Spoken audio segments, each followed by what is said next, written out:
الصلاۃ والسلام علیکہ یا رسول اللہ وعلیٰ علیہ وصحابہ یا حبیب اللہ۔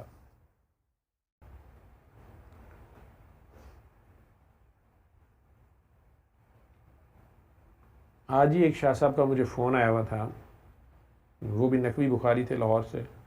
مجھے کہنے لگے کہ میں نے آپ کا شکریہ ادا کرنا ہے اور آپ کی حوصلہ افزائی کرنی ہے، کیونکہ مجھے یہ اندازہ ہے کہ آپ جیسے لوگ یا اس کام کے اندر ریزسٹنس یا مخالفت یا کرٹیسزم بہت زیادہ برداشت کرنا پڑتا ہے۔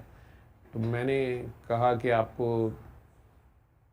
کرٹیسائز تو بہت کیا جاتا ہوگا، یا مخالفت کی جاتی ہوگی، یا مذاق اڑایا جاتا ہوگا، لیکن میں اپنے نانا دادا کے اس میسج کو آپ جس خوبصورتی سے یا آپ جس تندہی سے آگے پہنچا رہے ہیں، تو ایک تو آپ کو مبارکباد دے دوں، آپ کا شکریہ ادا کر دوں، اور دوسرا آپ کو یہ بتا دوں کہ بابا جی کا یہ آپ پہ بہت بڑا کرم ہے، اور یہ بہت بڑا ان کا تحفہ ہے جو انہوں نے آپ کو دیا ہوا ہے۔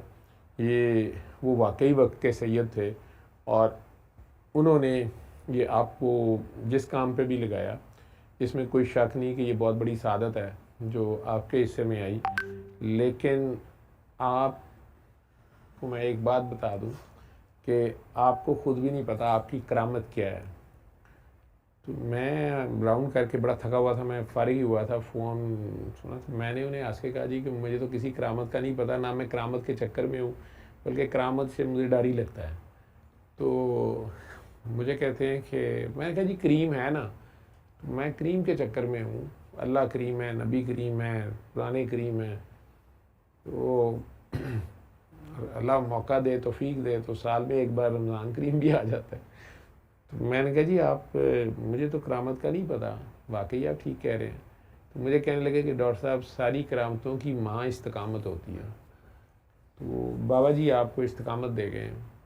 اور میں خود بھی کئی بار حیران ہوتا ہوں، میں حسبی نسبی سید ہوں، اور درود پاک کا انہوں نے کہا کہ میں تحفہ دیتا ہوں، ساروں کو کہتا ہوں تم درود پاک پڑھو، اور اسی سے ان کے کام ہو جاتے ہیں۔ تو میں تو چھوٹا سا یہ کام کرتا ہوں، تو آپ اپنے گھر والوں کے لیے، اپنے بچوں کے لیے کچھ نہیں کرتے ہوں گے، تو انہیں نہ کہا کریں کہ وہ درود پاک 21 بار پڑھ کے پانی پی لیا کریں، تو ان کے آپ سے گلے شکوے ختم ہو جائیں گے کہ بابا نے ہمارے لیے کچھ نہیں کیا۔ میں سنتا رہا، میں نے کہا شاہ صاحب نے بڑی ریسرچ کی ہے۔ خیر پیار کیا انہوں نے، مجھے دوبارہ کہنے لگے کہ بس یاد رکھیے گا استقامت کرامت کی ماں ہے۔ میں نے کہا جی مہربانی، شکریہ۔